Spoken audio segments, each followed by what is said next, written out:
नशे की लत से कैसे बचें।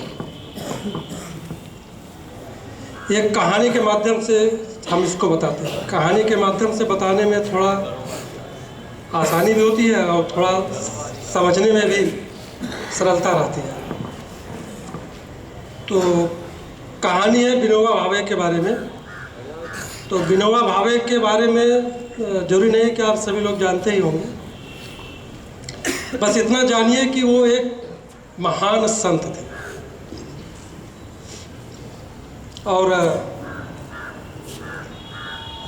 अपने व्यवहार से, अपने कर्म से लोगों को प्रभावित करते थे। वे लोगों को अच्छी शिक्षा देते थे, सही नसीहत देते थे, अच्छी सलाह देते थे तथा परेशान लोगों की हर संभव मदद किया करते थे। बस इतना जान लीजिए विनोबा भावे के बारे में। तो एक युवा व्यक्ति, जवान व्यक्ति एक दिन विनोबा भावे के पास आया और उनसे कहा कि हम बहुत परेशान हैं। तो विनोबा भावे ने उससे उसकी परेशानी पूछा। उस युवक ने कहा कि वह शराब की लत से, शराबखोरी से बहुत परेशान है। वो रोज़ाना शराब पीता है। उसने कहा कि हम रोज़ाना शराब पीते हैं और शराब से हमारा तो बुरा हाल हो ही रहा है, हमारे परिवार का भी बुरा हाल है। आए दिन पत्नी से लड़ाई झगड़ा होता रहता है। और उसने विनोबा भावे से यह भी कहा कि वह शराब की लत छोड़ना चाहता है, लेकिन शराब की लत उसे छोड़ नहीं रही। शराब की लत उसे छोड़ नहीं रही, ध्यान रखिएगा। वह प्रयास करता है, कोशिश करता है, लेकिन उसके पैर शराब खाने की ओर, मैं खाने की ओर अनायास ही चल पड़ते हैं। तो विनोबा भावे ने कहा ठीक है, चिंता करने की कोई बात नहीं है।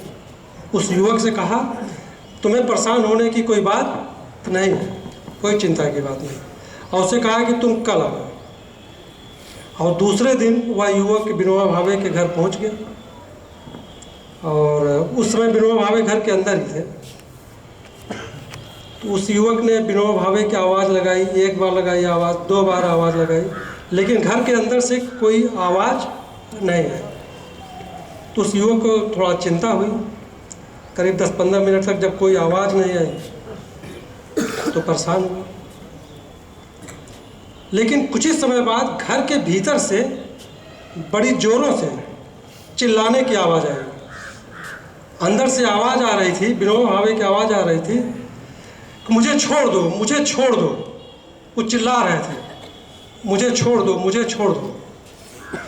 तो जब उस युवक ने ये सुना कि विनोबा भावे चिल्ला रहे हैं, कह रहे हैं मुझे छोड़ दो, मुझे छोड़ दो, तो उस व्यक्ति को बड़ी चिंता हुई, बड़ा आश्चर्य भी हुआ कि विनोबा भावे कह रहे हैं छोड़ दो। तो वह व्यक्ति जो है सीधे उनकी मदद करने के उद्देश्य से, उनकी सहयोग करने के उद्देश्य से जो है सीधे घर के अंदर चला जाता है।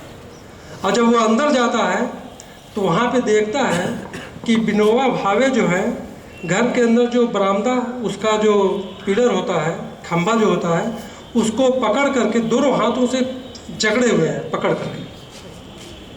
और जब वह युवक देखता है तो वह कहता है महात्मा जी, आपने खंभे को पकड़ रखा है, आपने खंभे को पकड़ रखा है, खंभे ने आपको नहीं पकड़ रखा है। अगर आप खंभे को छोड़ दें तो छूट जाएगा, लेकिन खंभे ने आपको नहीं पकड़ा।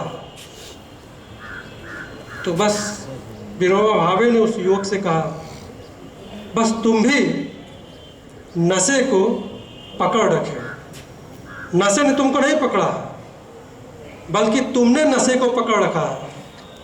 नशे की जो लत है, जो तुम कह रहे हो कि नशे की लत हम छोड़ नहीं पाते हैं, तो तुमने जो है पकड़ रखा है। और अगर तुम चाहो तो मन से, हिम्मत से और दृढ़ संकल्प से तुम नशा को छोड़ सकते हो। तो उस युवक को विनोबा भावे की बात समझ में आ गई। तो कहने का मतलब ये है, हर व्यक्ति में इतनी शक्ति होती है, इतनी ताकत होती है कि वह किसी चीज़ को पकड़े या किसी चीज़ को छोड़े। अब मान लीजिए गांजा, बीड़ी, सिगरेट, भांग या शराब को पकड़ना या छोड़ना यह आपके हाथ में है। ये सब चीज़ें तो निर्जीव चीज़ें हैं, ये सब आपको कैसे पकड़ सकती है? आप खुद सोचिए।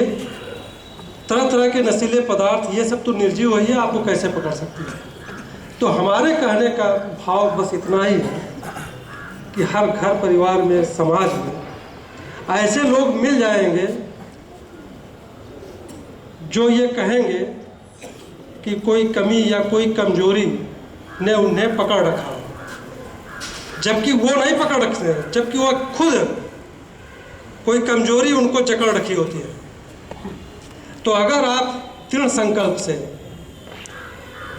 मजबूत इरादे से अगर किसी चीज़ को आप छोड़ना चाहेंगे तो आप उसको छोड़ सकते हैं। कोई चीज़ असंभव नहीं है, केवल दृढ़ संकल्प चाहिए, हिम्मत चाहिए, मन मजबूत होना चाहिए, तब आप नशीले पदार्थों को छोड़ सकते हैं। धन्यवाद।